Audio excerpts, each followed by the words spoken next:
All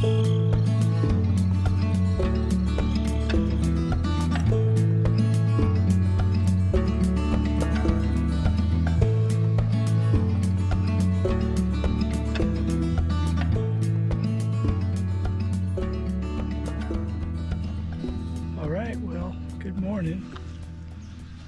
I'm at a fall lake in Alabama.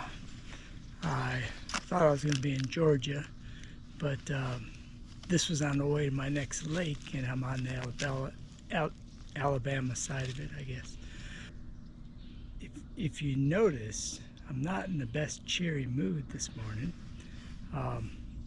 The next thing you may notice, or you may have already noticed, is that there's my trailer, there's my tent, and my car is not here. My car died on the road not far from here. The engine seized up. I already did a video on that, so I won't go too much into it, but I had some nice guys that stopped and helped out. We're in the process of looking for an engine for it. We may have one, but I don't know if that's going to work because I may have transmission issues also, because the transmission overheated as this was going on. One of the guys suggested he take me out here so I could fish while this is going on, and I don't know how long I'm going to be here, but that was pretty damn nice of him. He drove me all the way over here last night, and but anyway, he's got my kayak in the water. I'm going to be getting out on the lake here soon, getting off to a late start, but I figured I'll be here for a while, and I wasn't really eager to get up this morning. There's been better days. It's just part of what's going on my trip, you know, another obstacle. There's a saying I like: nothing happens in God's world by mistake. It's all happening for a reason, and it's all an opportunity for personal growth, or whatever way you want to look at it. Well, good morning. I'm still camping here at Lake Eufaula, however you pronounce it. I'm in front of the lake here. Let's walk down to the lake. So, I want to get you up to speed on what's been going on here. I have explained in earlier videos, not a lot, but I wanted to give you a rundown of what really had taken place in the last number of days here. Waving at one of my camping neighbors. But anyway, so I'm going to explain really what happened, and it's really quite an amazing story. Basically, my car died while I was driving to Lake Eufaula, and the engine seized up. But I came rolling to a stop in front of a house. I'm looking over the car, checking the oil, or lack of, and pretty much knew that my engine had seized, which means it just stopped. No oil, no go, you know, that kind of thing. So I was basically checking the car out under the hood, and I hear a lady behind me, and she says, "Are you having problems?" Something along those lines. And I told her what was going on, and she says, "I'm going to call my neighbor, and he's a farmer, he's really good at this stuff, and he can help you out. And if you can't get your car going, he can figure out a tow company or something like that." But she says, "I got to go to work, and good luck." She's a very nice lady.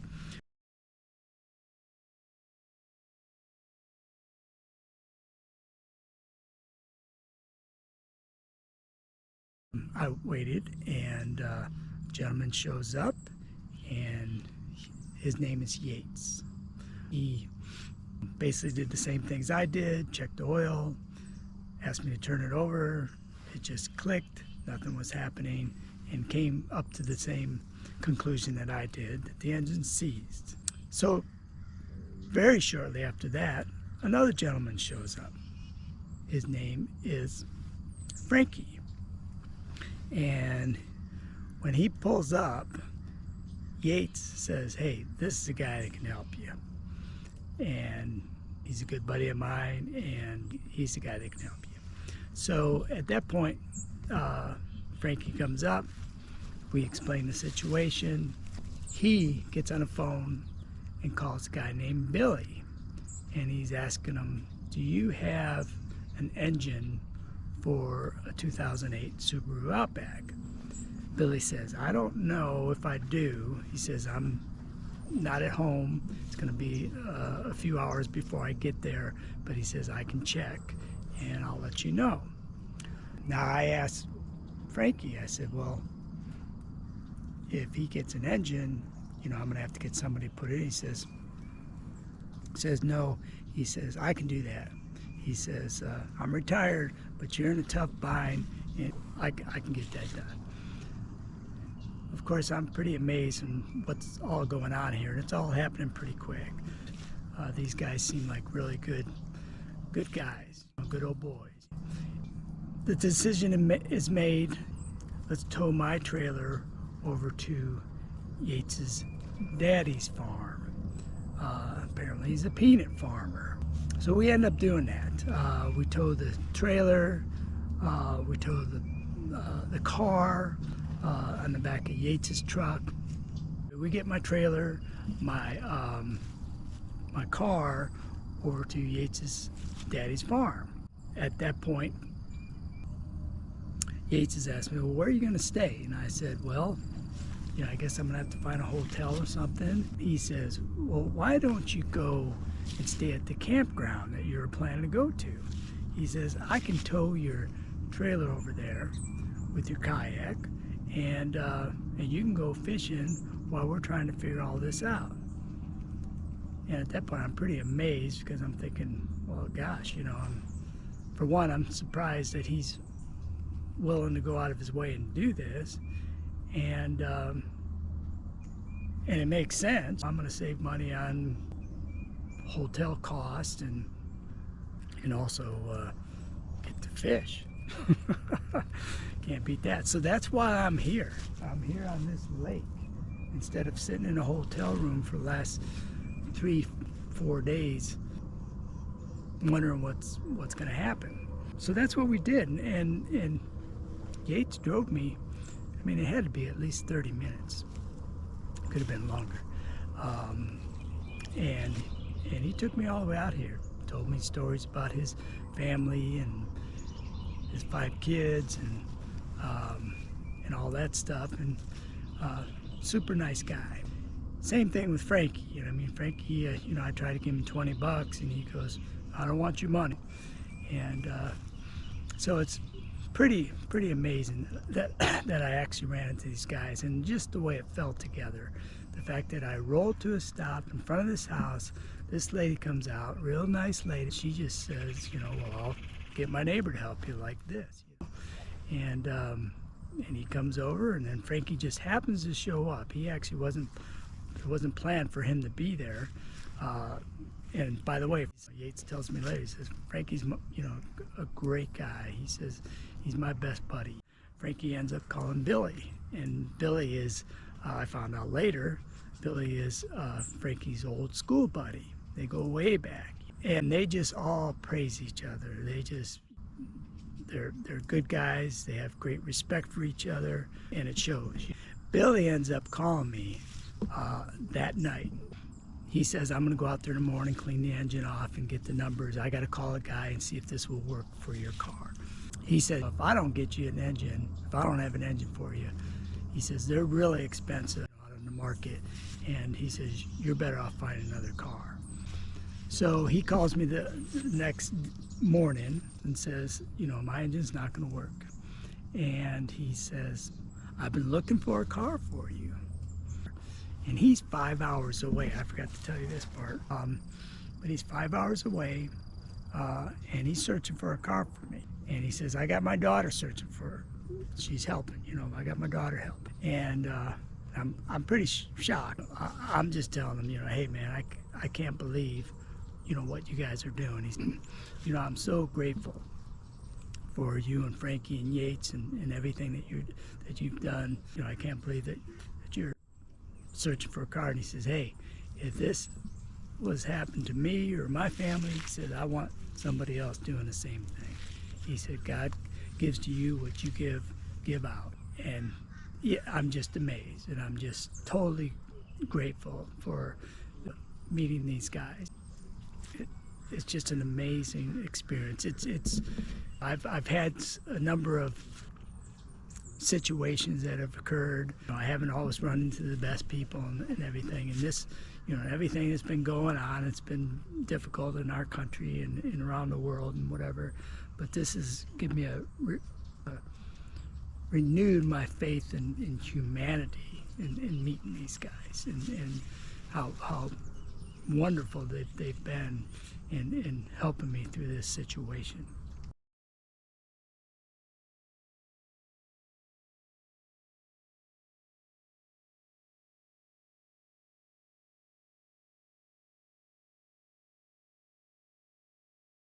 I'm searching for about, I don't know, 20 minutes, half hour, and I get another call from Billy.